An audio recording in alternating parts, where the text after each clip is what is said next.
Hello and a very warm welcome to the fresh new episode of Students' Time, your weekly update on what is happening in the field of education, politics, economics, business, entertainment, science, technology, research and innovation. I am Arushi Mishra, your host for this week.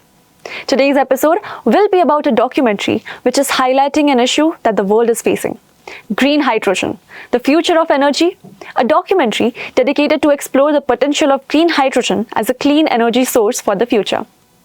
As the world seeks to reduce its carbon footprint and transition to a more sustainable energy future, green hydrogen presents a compelling solution that has the potential to transform our energy systems. So, without further ado, let's begin.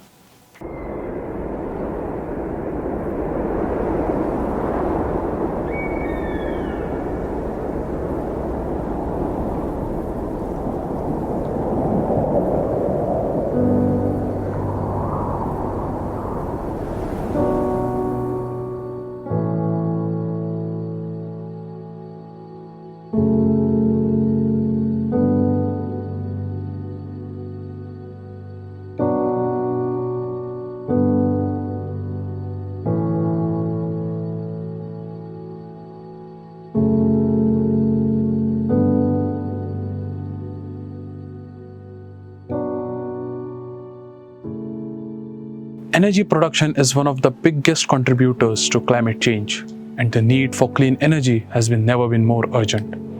India's energy mix is carbon intensive. Coal is its primary source of fuel, accounting for approximately 70% of electricity generation, and the country also powers much of its transport through oil. As a result, India is the world's third largest emitter of CO2, despite low per capita CO2 emissions. So our energy demand is only going to increase going ahead, and it is estimated that the total energy demand will rise between 25 to 30% by the year 2040. This means that the increasing dependence on coal and oil would just worsen the climate change going ahead. Unlike developed nations with mature GHG infrastructure, India has yet to build a lot of its GHG, that is greenhouse gas inventory.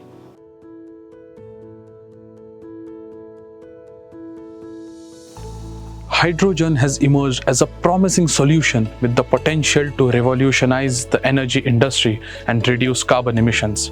India's announcement that it aims to reach net zero emissions by 2070 and to meet 50% of its electricity requirements from renewable energy sources by 2030 is a hugely significant movement for the global fight against climate change. आज Bharat installed renewable energy capacity में विश्व में चौथे number पर है। बीते 7 वर्षों में भारत की नॉन फोसिल फ्यूल एनर्जी में 25% से ज्यादा की वृद्धि हुई है। इस विशाल रेलवे सिस्टम ने अपने आप को 2030 तक नेट जीरो बनाने का लक्ष्य रखा है। अकेली इस पहल से सालाना 60 मिलियन टन एमिशन की कमी होगी। This year only, in the January or February probably 2023, Union Cabinet has approved the initial layout of rupees 19,744 crores specially for hydrogen mission. Department of Science and Technology, Government of India is also planning to launch a mission mode project which is dedicated to develop a innovation hub for developing green hydrogen. So there are a lot of initiatives being taken by Government of India. India is pioneering a new model of economic development that could avoid the carbon-intensive approaches that many countries have pursued in the past and provide a blueprint for other developing economies.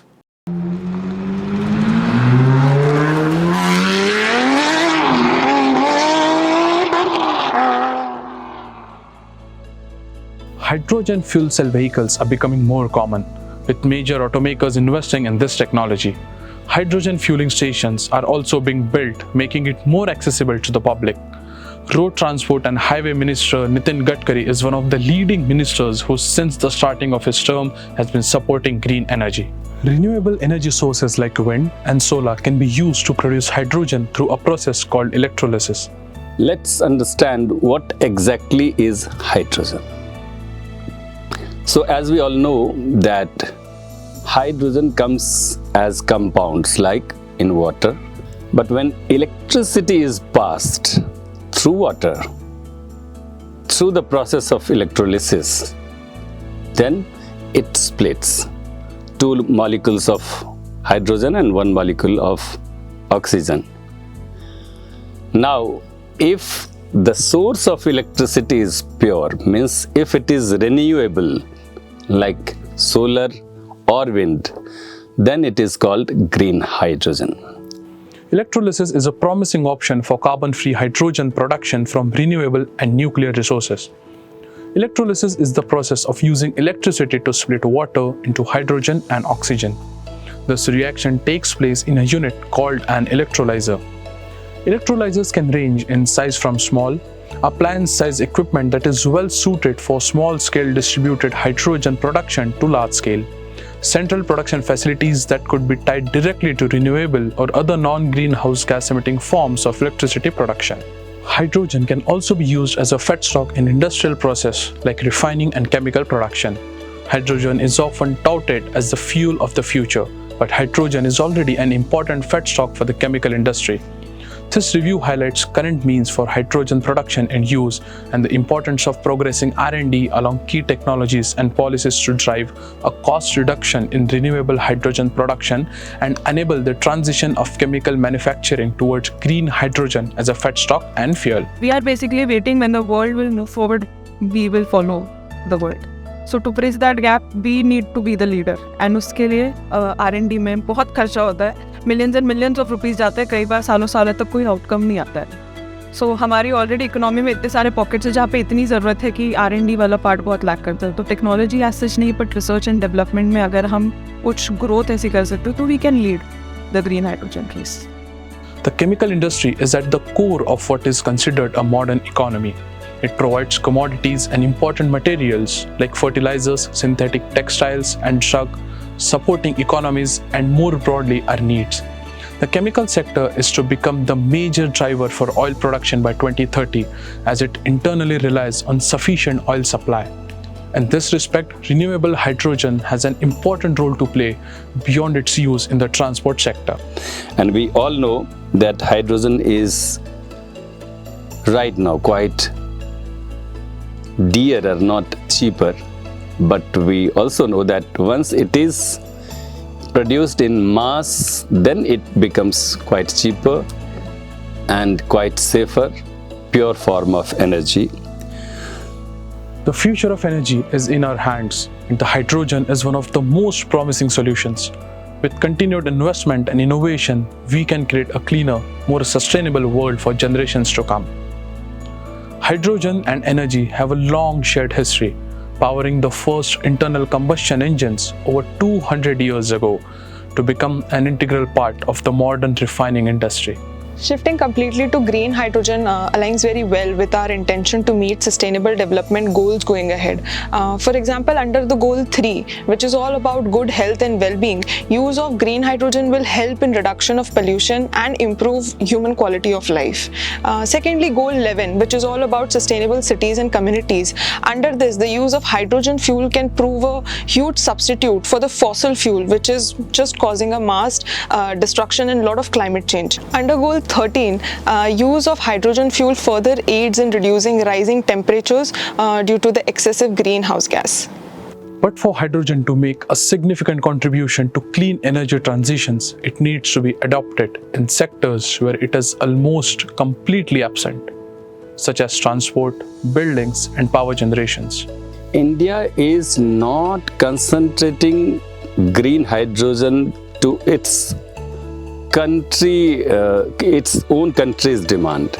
As we all know that India has done this G20 presidency. So in this G20 presidency, this was the golden opportunity for India to drive this cause of green hydrogen for everyone on the global platform. So that way India is actually driving this campaign now. Fortunately, we have done this G20 presidency. So India now in a position to lead whole of the concept to the world on the global stage. The future of hydrogen provides an extensive and independent survey of hydrogen that lays out where things stand now, the ways in which hydrogen can help to achieve a clean, secure, and affordable energy future, and how we can go about realizing its potential. A documentary that explored the technology behind green hydrogen and prospected the ways in which it can be integrated into our existing energy infrastructure. The documentary was written and directed by Ved Gulgule, final year student of the School of Media and Journalism from DYPIU. Well, that's all for this episode of Students' Time. Do let us know how you like our program. You can also send your feedback and suggestions on our email. Our email ID is studentstime@dypiu.ac.in. We will be back with fresh news stories again next week. Until then, stay tuned and think scientifically.